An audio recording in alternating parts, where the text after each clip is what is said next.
بسم الله الرحمن الرحيم الحمد لله رب العالمين والصلاة والسلام على سيدنا ونبينا محمد وعلى آله وأصحابه أجمعين سبحانك لا علم لنا إلا ما علمتنا إنك أنت العليم الحكيم رب اشرح لي صدري ويسر لي أمري واحلل عقدة من لساني يفقه قولي وقل رب زدني علما اللهم لا سهل إلا ما جعلته سهلا وأنت تجعل الحزن إذا شئت سهلا اللهم علمنا ما ينفعنا وانفعنا بما علمتنا وزدنا علما. معوذتين، قل أعوذ برب الفلق وقل أعوذ برب الناس. قرآن کریم کی یہ دو آخری صورتیں، اس کا مختصر ترجمہ گزشتہ سبق میں تو آپ کے سامنے پیش کر دیا گیا. آج کے سبق میں انشاءاللہ ان دو صورتوں کے مابین موازنہ کیا جائے گا. موازنہ کے معنی ہیں ہر ایک صورت کو دوسری صورت کے سامنے رکھ کر ہم یہ معلوم کریں گے کہ کون سی باتیں دونوں میں مشترک ہے، کون سی بات دونوں صورتوں میں موجود ہے، دونوں صورتیں اس بات میں متفق ہیں، اور دونوں صورتوں کے درمیان کیا کیا فرق اور اختلافات ہیں. اس کو موازنہ کہا جاتا ہے. موازنہ کرنے کا مقصد یہ ہے کہ اس کے ذریعے ہم کو اس بات کا یقین ہو جائے گا اور اچھی طرح ہم جان لیں گے کہ قرآن کریم کا ہر لفظ بلکہ ہر حرف اپنی جگہ پر بالکل مناسب اللہ تعالیٰ نے رکھا ہے. کوئی حرف اس کی جگہ نہیں لے سکتا دوسرا، یا کوئی لفظ بدل کر کوئی اس کا ہم معنی لفظ ہم وہاں پر لے کر آئیں، یہ بھی ممکن نہیں ہے. ہر لفظ اپنی مناسب جگہ پر اللہ تعالیٰ نے رکھا ہے. اگر ایک ہی مضمون قرآن کریم میں دو تین جگہ پر مذکور ہو اور کچھ اختلافات ہوں، الفاظ میں فرق ہو، تو بھی جہاں جو لفظ آیا، جس صیغے سے آیا، جس انداز سے آیا، تو وہ اس جگہ کے لیے بالکل مناسب ہوگا. کوئی لفظ آگے پیچھے آ رہا ہے ایک جگہ پر تو بھی وہ بالکل اس کی جگہ پر صحیح ہوگا. اگر کوئی لفظ زیادہ ہے یا کم ہے تعبیر اور الفاظ کے اعتبار سے تو بھی وہ اپنی مناسب جگہ پر ہے. اس کی ایک چھوٹی سی مثال، کیونکہ بالکل تازہ ہے اس لیے آپ کے سامنے عرض کر دیتا ہوں.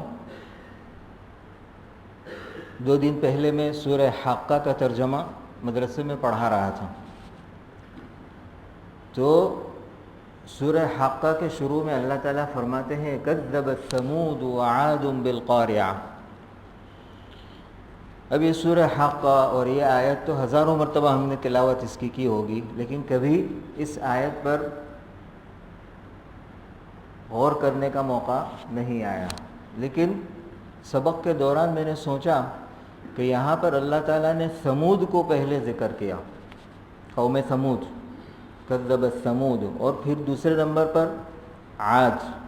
حالانکہ زمانے کے اعتبار سے اور تاریخی اعتبار سے قوم عاد پہلے تھی اور اس کے بعد قوم ثمود. اور قرآن کریم میں بھی ہر جگہ جہاں بھی عاد اور ثمود کا تذکرہ آتا ہے تو وہاں پر پہلے عاد کا تذکرہ اللہ تعالیٰ کرتے ہیں، پھر قوم ثمود. جیسے سورہ اعراف میں مثلا وَإِلَىٰ عَادٍ أَخَاهُمْ هُودًا پہلے ہے، وہ رکوع ختم ہوتا ہے، پھر وَإِلَىٰ ثَمُودَ أَخَاهُمْ صَالِحًا رکوع شروع ہوتا ہے. اسی طرح سورہ شعراء میں كذبت عاد المرسلین پہلے آیا، وہ رکوع پورا ہوا، پھر كذبت ثمود المرسلین. اس طرح دوسرے مقامات پر بھی اللہ تعالیٰ نے ہمیشہ قوم عاد کو پہلے ذکر کیا، بعد میں قوم ثمود. تو اس وقت تو کوئی جواب یا کوئی حکمت سمجھ میں نہیں آئی. میں نے کہا کہ دیکھ کر میں بتلاؤں گا. بعد میں کتابوں کی طرف رجوع کیا تو 3 حکمتیں سمجھ میں آئی سمود کو پہلے ذکر کرنے کی. پہلی حکمت تو یہ سامنے آئی کہ آیت شروع ہو رہی کذبت سے، یعنی بات چل رہی ہے تکذیب، جھٹلانے کی بات. اللہ تعالیٰ کی کتاب یا اللہ تعالیٰ کے رسولوں کی تکذیب اور ان کو جھٹلانے کی بات سے آیت شروع ہو رہی ہے کذبت ثمود.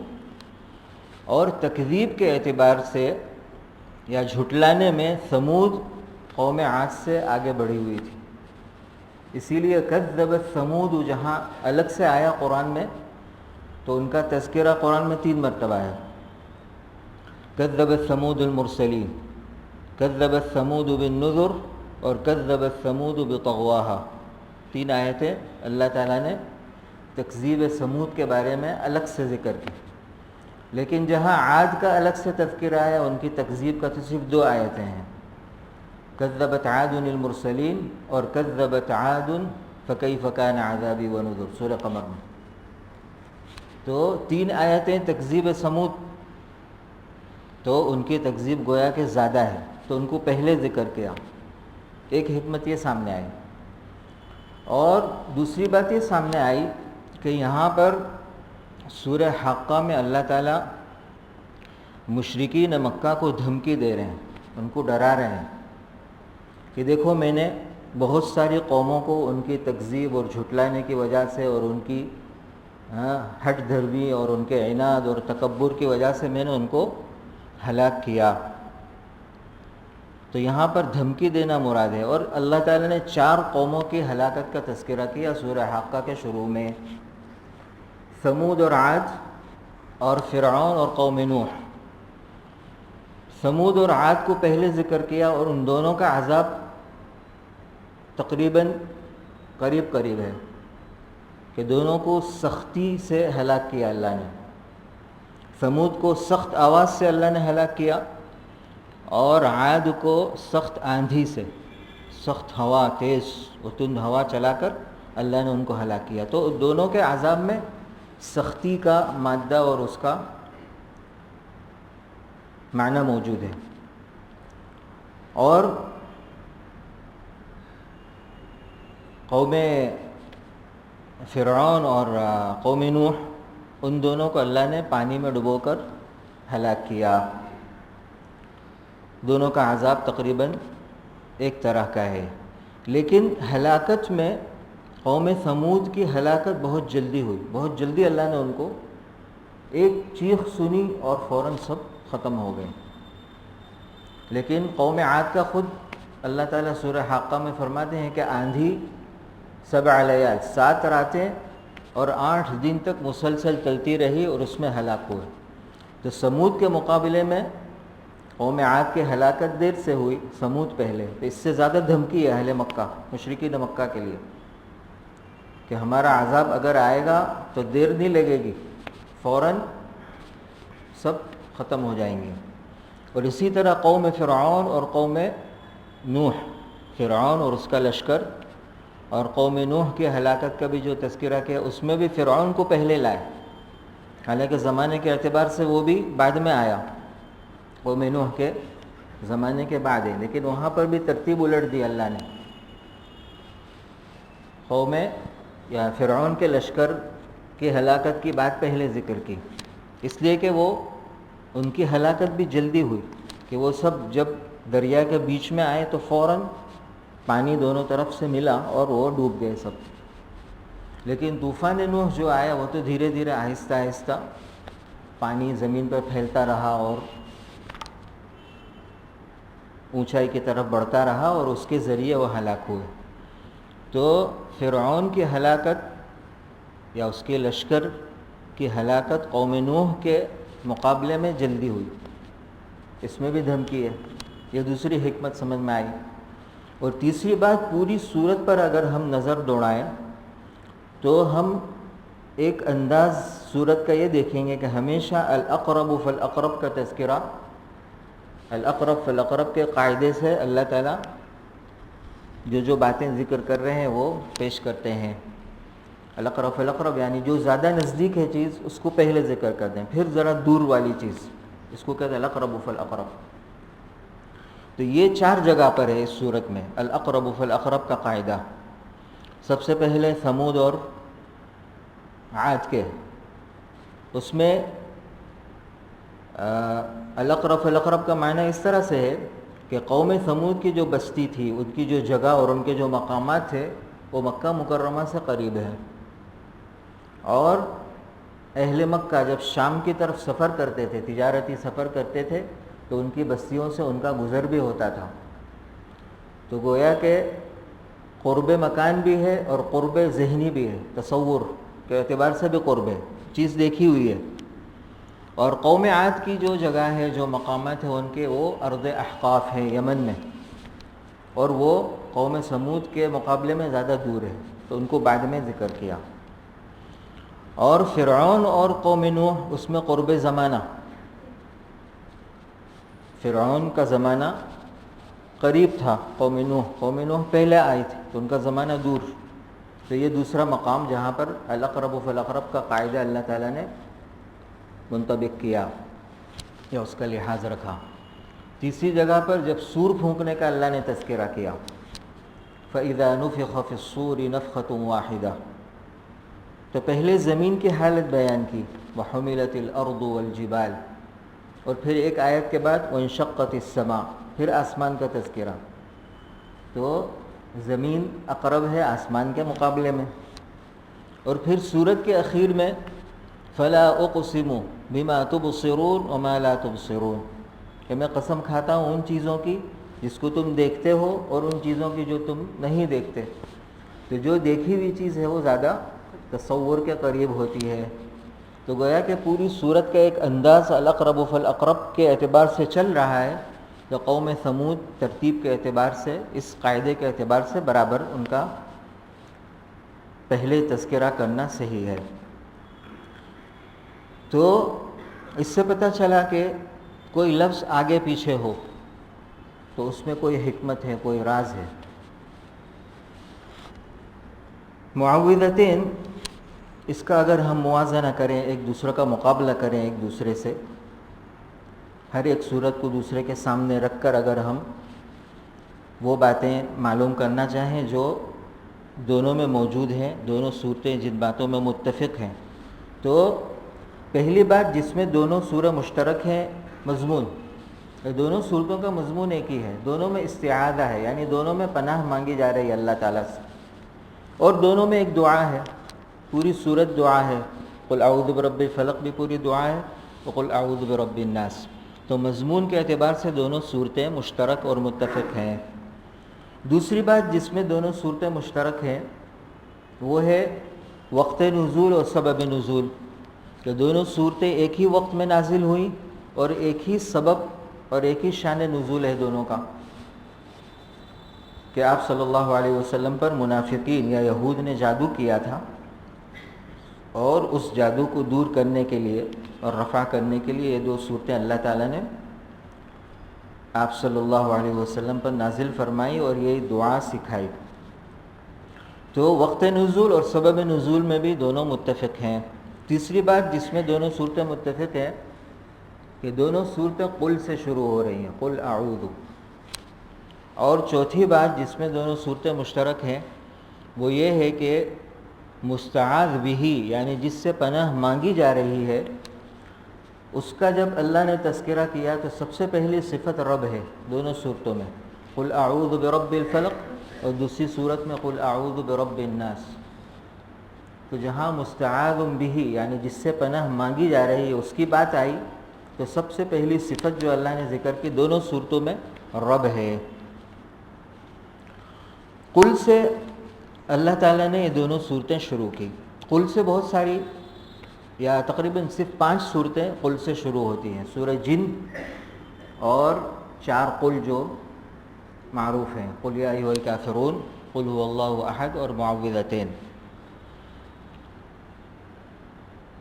جو صورتیں قل سے شروع ہو رہی ہیں تو یا تو قل کے ذریعے ایک دم انوکھی اور ایک دم عجیب اور غریب بات بیان کی جا رہی ہے، اس کا اظہار مطلوب ہے، ایک دم عجیب بات ہے، وہ اس کا بیان کرنا اور لوگوں کو اس کی طرف متوجہ کرنا مطلوب ہے۔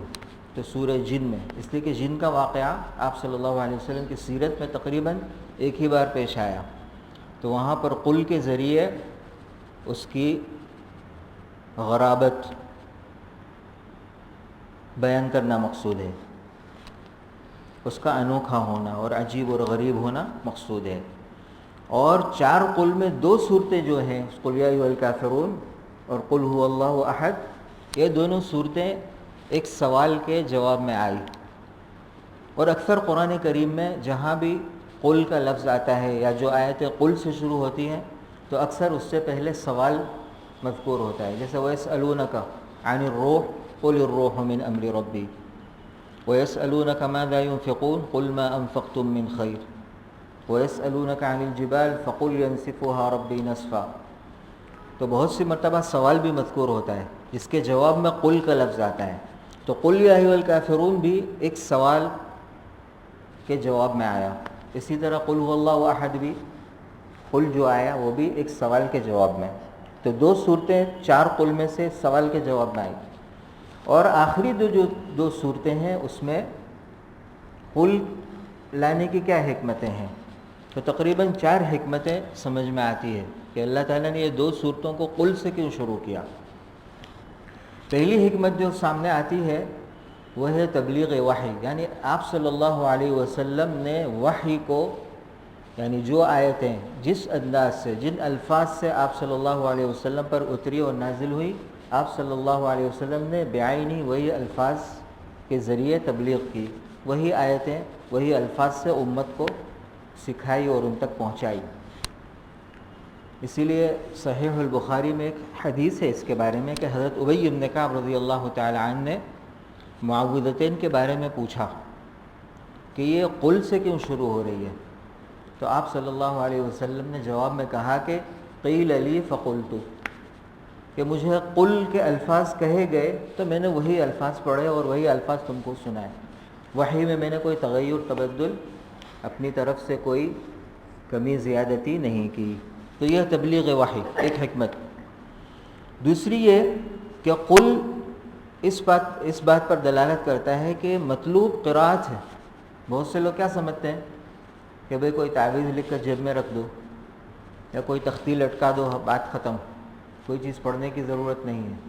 نہیں، اگرچہ وہ بھی ممنوع نہیں ہے اگر صحیح ہو اس طرح کے تعویذ وغیرہ، لیکن زیادہ جو مطلوب ہے شریعت میں وہ ہے قرأت، پڑھنا۔ تو قل سے اس بات کی طرف متوجہ کیا کہ پڑھو، پڑھنے کی طرف متوجہ کیا جائے، اللہ سے پناہ مانگنی ہے، اپنی حفاظت طلب کرنی ہے تو کچھ پڑھو، قل۔ تیسری حکمت یہ سمجھ میں آتی ہے کہ اللہ تعالیٰ سے اگر پناہ مانگنی ہے تو اس کا راستہ صرف دعا ہے، اس لیے کہ جب بھی انسان اپنی حفاظت کے لیے کسی کی پناہ لیتا ہے تو وہ موجود ہوتا ہے، اس کے قریب جا سکتے ہیں، لیکن اللہ تعالیٰ کی ذات تو وراء الورا ہے، تو اس کی پناہ کس طرح لی جائے گی؟ تو اس کا ایک ہی طریقہ ہے کہ اس سے مانگو، پناہ مانگو۔ تو یہ قل یعنی صرف الفاظ کے ذریعے تم اللہ کی پناہ چاہ سکتے ہو، مانگ سکتے ہو۔ تو ایک حکمت یہ بھی ہے۔ اور آخری جو ہے کہ قول اور قل سے انسان اپنے عجز اور اپنے ضعف اور اپنی کمزوری کا اظہار کرتا ہے۔ ایک تو یہ ہے کہ انسان اپنے دل میں کوئی بات چھپا کے رکھے، دل میں یہ بات محسوس کرے کہ میں کمزور ہوں، میں ضعیف ہوں، میں محتاج ہوں، مجھے کسی کی ضرورت ہے، تو وہ بھی اچھی بات ہے، لیکن اس کا اظہار کرنا زیادہ پسندیدہ ہے اللہ تعالیٰ کے نزدیک، یعنی الفاظ میں وہ چیز کا اظہار کرنا اللہ کو زیادہ پسند ہے، اس میں اظہار ضعف زیادہ ہوگا، اسی لیے کہا گیا کہ قل، کہو، یعنی اپنی زبان سے اظہار کر دو کہ تم کمزور ہو، کہ تم اللہ کے سوا کسی سے اپنی حفاظت نہیں مانگ سکتے، یا اللہ کے علاوہ کوئی تم کو پناہ نہیں دے سکتا، اس کا اعلان کرو، اس کا اظہار کرو، قل۔ تو یہ ہے چند حکمتیں شروع میں قل لانے کی. اس کے بعد آ رہا ہے اعوذ دونوں صورتوں میں. اعوذ کے معنی ہے میں پناہ مانگتا ہوں. استعیذ کے بھی معنی ہے پناہ مانگتا ہوں، لیکن اعوذ میں کہا جاتا ہے کہ حال اور قال دونوں سے پناہ مانگنے کا عمل ظاہر ہوتا ہے. اعوذ کے معنی ہے پناہ گاہ کی طرف بڑھنا، جانا، پناہ میں آنا، پناہ لینا. اور کیونکہ پڑھ رہا ہے تو اپنے قال یعنی اپنے الفاظ سے بھی گویا کہ وہ پناہ مانگ رہا ہے. تو حال اور قال دونوں جمع ہو گئے اعوذ میں. لیکن استعیذ جو ہے وہ عربی قواعد کے اعتبار سے الف سین تا جن الفاظ کے شروع میں آتا ہے اس میں طلب کا مادہ ہوتا ہے، کوئی چیز مانگنا. اب مانگنے کے لیے آدمی اپنی جگہ پر موجود ہے، پناہ گاہ کی طرف بڑھ نہیں رہا ہے، صرف مانگ رہا ہے. تو اعوذ میں پناہ مانگنے کی جو حالت ہے وہ زیادہ قوی ہے، اسی لیے اعوذ یہاں پر زیادہ مناسب ہے. اور استعاذہ جو ہے، استعاذہ پناہ مانگنے کا جو عمل ہے وہ 4 چیزوں سے بنتا ہے. ایک تو ہے مستعیذ، مستعیذ یعنی پناہ مانگنے والا. دوسرا ہے مستعاذ بہ یعنی جس کی پناہ مطلوب ہے، جس کی پناہ مانگی جا رہی ہے، جس کی حفاظت مانگی جا رہی ہے، جس کا سہارا مطلوب ہے، وہ طاقتور ذات جو پناہ دینے پر قادر ہے، یہ مستعاذ بہ. تیسری چیز جو ہے وہ المستعاذ منہ یعنی وہ چیز جس سے پناہ مانگی جا رہی ہے، یعنی جس کا شر اور جس کی برائی اور جس کی بدی اور جس کا نقصان دور کرنا مطلوب ہے، وہ مستعاذ منہ آتا ہے، اس کو کہتے ہیں مستعاذ منہ. اور چوتھی چیز ہے استعاذہ یعنی وہ الفاظ جو جس کے ذریعے تم پناہ مانگ رہے ہو. تو یہاں پر اعوذ جو ہے وہ مستعیذ کے لیے ہے، یعنی پناہ مانگنے والا. اور یہاں پر کون پناہ مانگنے والا ہے؟ جو پڑھ رہا ہے، جو بھی ہو، جو شخص بھی پڑھ رہا ہے وہ مستعیذ ہے. اس کے بعد اللہ تعالیٰ نے رب مستعاذ بہ یعنی جس سے پناہ مانگی جا رہی اس کا جب تذکرہ جب اللہ نے شروع کیا تو اللہ تعالیٰ نے اپنی سب سے پہلی صفت دونوں صورتوں میں جیسا کہ پہلے میں نے ذکر کیا رب کا لفظ لائے. کیوں لائے رب کا لفظ؟ علماء فرماتے ہیں کہ رب اسی ذات کو کہا جائے گا جو اپنے ماتحتوں کی طرف نفع بھی پہنچانے پر قادر ہو اور ان سے نقصان کو دور کرنے پر بھی قادر ہو. وہی رب کہلانے کے لائق ہے. صرف نفع دے،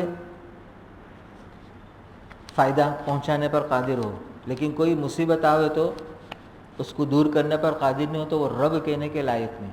لیکن اللہ تعالیٰ میں دونوں صفتیں موجود ہیں کہ وہ ہم کو نفع پہنچانے پر بھی قادر ہے اور کوئی نقصان ہم کو پہنچ رہا ہو، کوئی تکلیف، کوئی پریشانی ہے تو اس کو دور کرنے پر بھی قادر ہے. اسی لیے سورہ فاتحہ میں بھی رب پہلی صفت آئی، اس لیے کہ وہاں پر الحمد ہے، خیر، خیر، نفع، فائدہ، تو وہاں پر بھی رب کا لفظ آیا، وہ قادر جو نفع پہنچانے پر قادر ہے. اور آخری 2 صورتوں میں رب آیا، نقصان دور کرنے پر بھی قادر. تو گویا کہ شروع قرآن میں رب، اخیر میں بھی رب، دونوں چیزیں اللہ تعالیٰ کی ذات میں موجود ہے.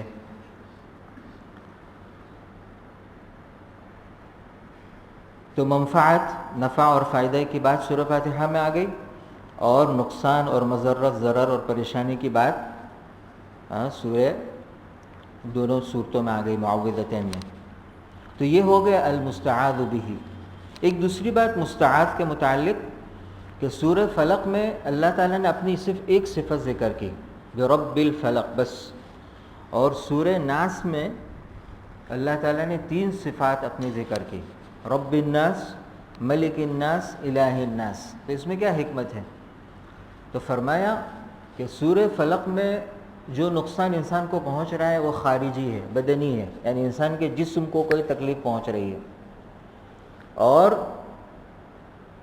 وہ جو نقصان بدن کو پہنچ رہا ہے وہ دنیاوی ہے، کوئی دینی نقصان نہیں ہوتا اس.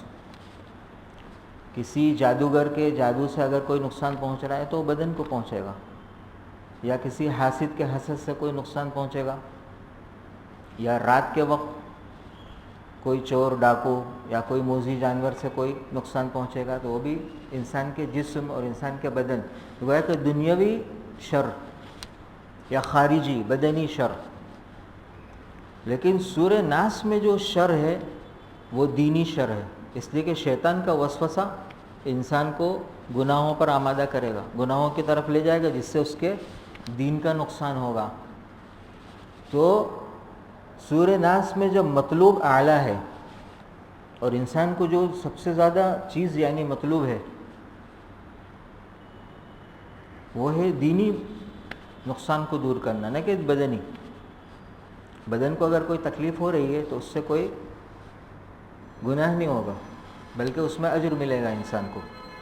برخلاف اگر شیطان کے وسوسے سے تم کو تکلیف ہو، یعنی تم نے گناہ کیا اور اس کی وجہ سے تم پر عذاب آیا، تو یہ تو پورا نقصان ہے۔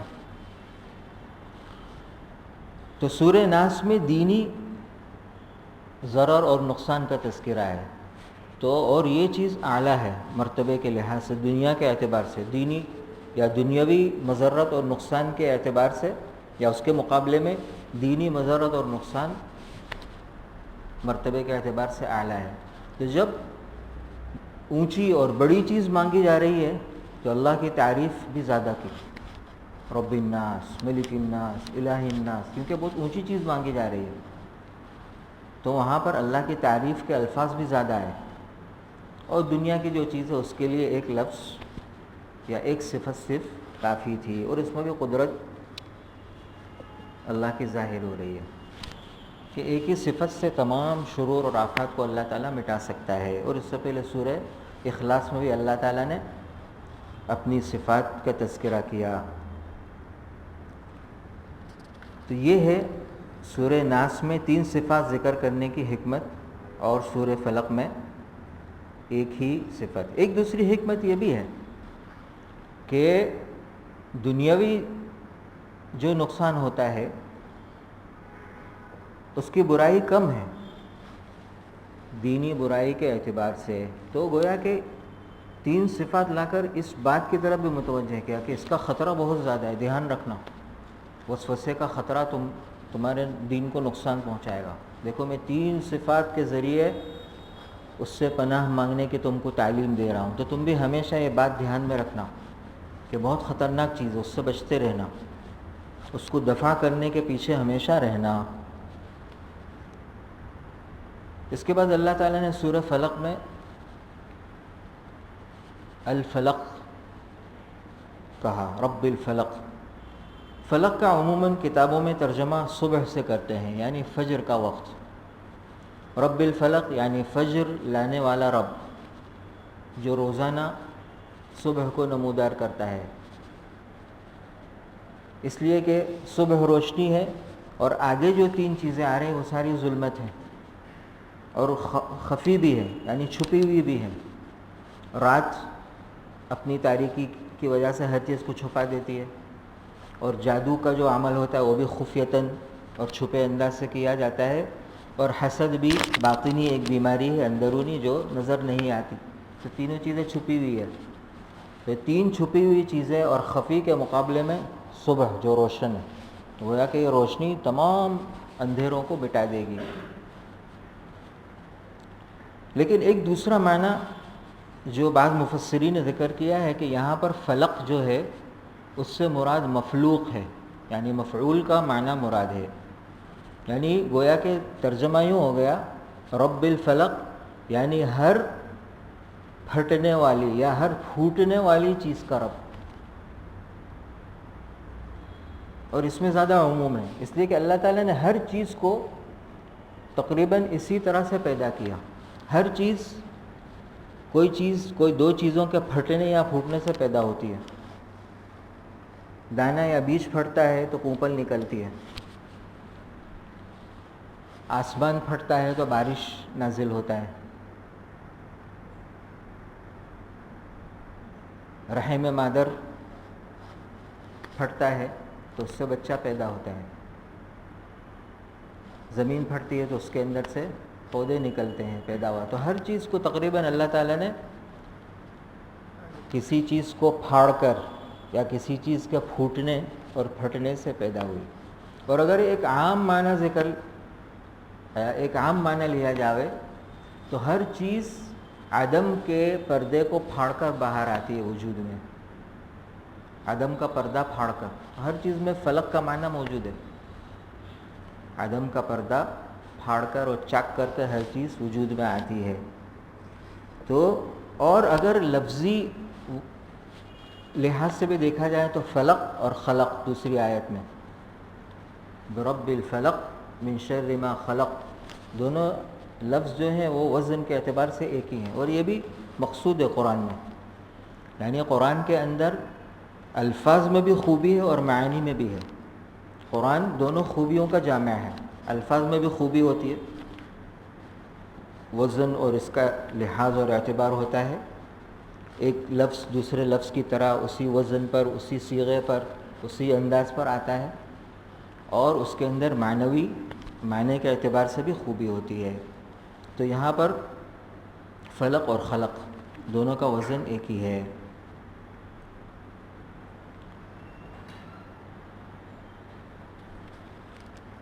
تو یہ ہو گیا المستعاذ بہ.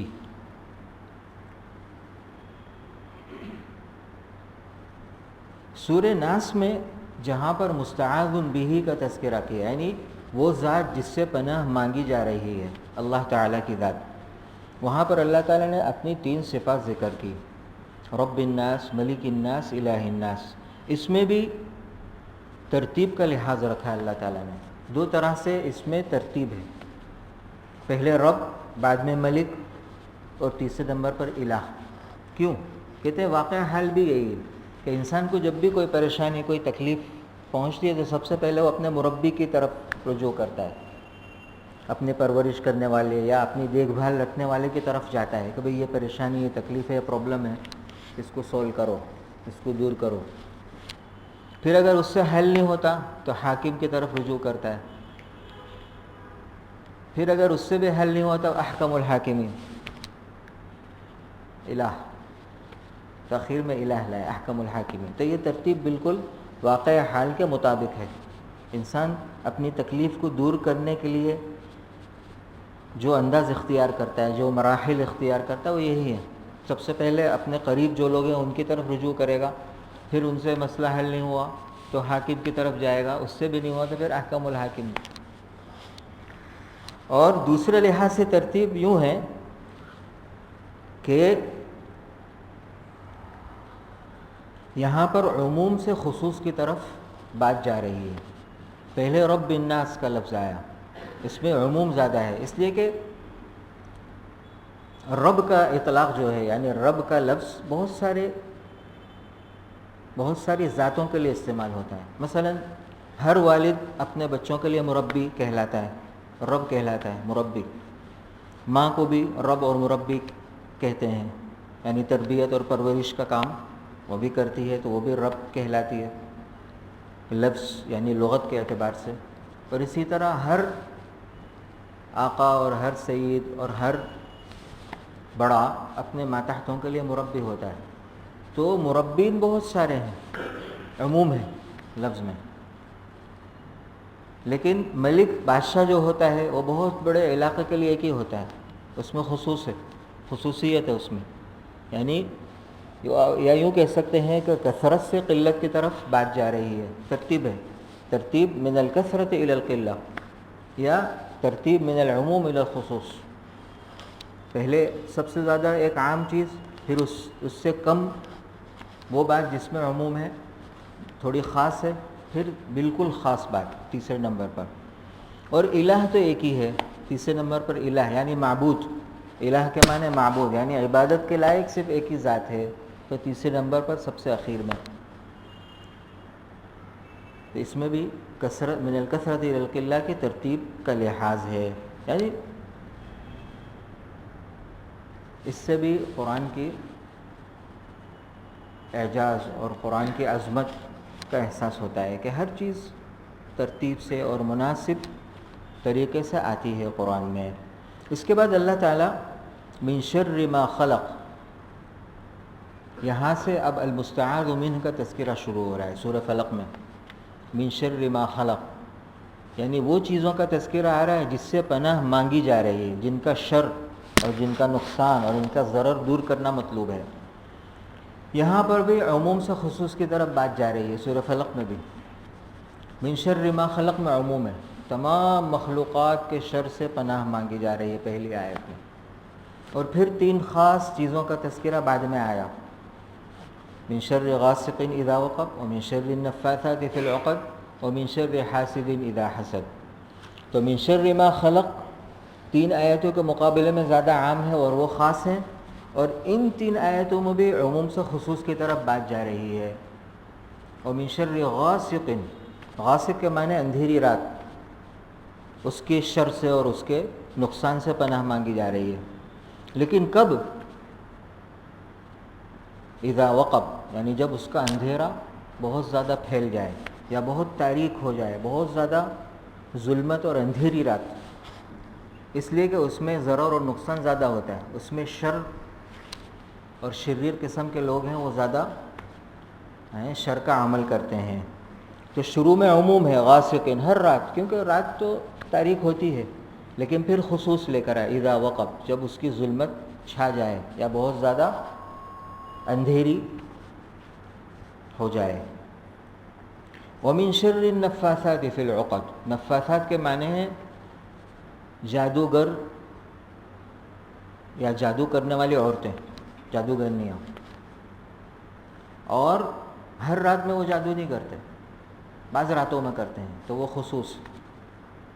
اور پھر النفاثات کا جو لفظ ہے وہ بھی تانیث کا لفظ ہے، یعنی عورتوں کے لیے بولا گیا، حالانکہ جادو کرنے والے مرد بھی ہوتے ہیں عورتیں بھی، تو نفاثات سے تخصیص کر دی، عورتوں میں کثرت سے ہوتا ہے یہ خاص. النفاثات فی العقد، جو گرہوں میں پھونک مارتی ہیں، گرہ لگا کر اس کے اندر جادو کا عمل کرتی ہیں.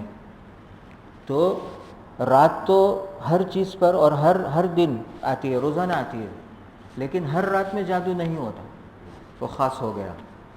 اور پھر تیسری آیت میں اور زیادہ خاص بات، ومن شر حاسد اذا حسد، اور جادو کرنے والوں کے مقابلے میں حاسد، حسد کرنے والے کم ہوتے ہیں. لفظ بھی اس بات پر دلالت کرتا ہے. دیکھو النفاثات کا لفظ جمع ہے، جس کا واحد ہے النفاثتن، ایک جادو کرنے والی عورت، لیکن النفاثات جادو کرنے والی عورتیں جمع کا صیغہ ہے تو زیادہ ہیں، اس میں عموم زیادہ ہے. لیکن حاسدن واحد لائے، ایک ہی، اس میں زیادہ خصوص ہے.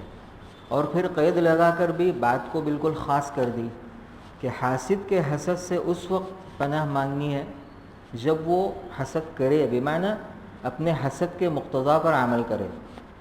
حسد کے نتیجے میں جو جلن اس کے دل میں آئی تو وہ محسود کو نقصان پہنچانے کی طرف جب قدم بڑھائے، چاہے عملاً ہو یا قولاً ہو، کوئی نقصان پہنچانے کی طرف قدم بڑھائے، یہ ایک خاص حالت ہے. حسد تو دل میں بہت سے لوگوں کے دل میں ہوتا ہے لیکن وہ ظاہر نہیں کرتے، اور نہ محسود یعنی جس پر حسد کر رہے ہیں اس کو کوئی نقصان پہنچانے کی کوئی تدبیر کرتے ہیں. لیکن اذا حسد خاص ہے، وہ حاسد جو قدم اٹھائے، یہ وہ کم ہوتے ہیں. تو یہ بھی بات پوری خصوص کی طرف جا رہی ہے. تو دونوں صورتوں میں گویا کہ عموم سے خصوص یا کثرت سے قلت کی طرف بات جا رہی ہے، یعنی ایک ترتیب ہے جس کا لحاظ رکھا جا رہا ہے. واللہ اعلم بالصواب.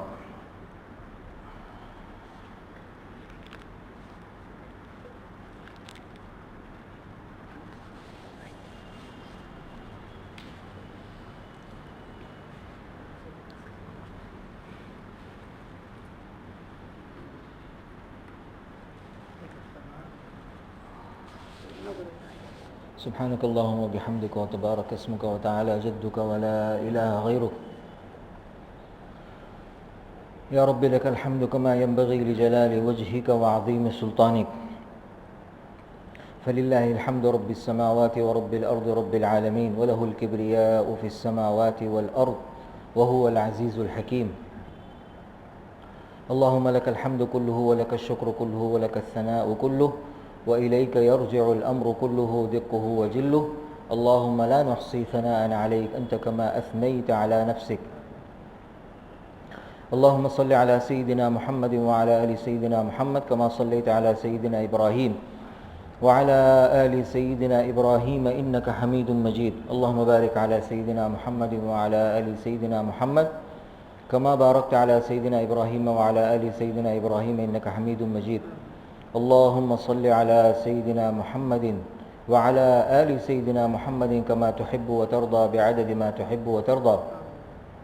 يا رب صل وسلم دائما أبدا على حبيبك خير الخلق كلهم. لا إله إلا الله الحليم الكريم. سبحان الله رب العرش العظيم والحمد لله رب العالمين. نسألك موجبات رحمتك وعزائم مغفرتك والعزيمة على الرشد والغنيمة من كل بر. لا تدع لنا ذنبا إلا غفرته ولا هما إلا فرجته ولا كربا إلا نفسته ولا ضرا إلا كشفته ولا دينا إلا قضيته ولا حاجة هي لك رضا إلا قضيتها ويسرتها.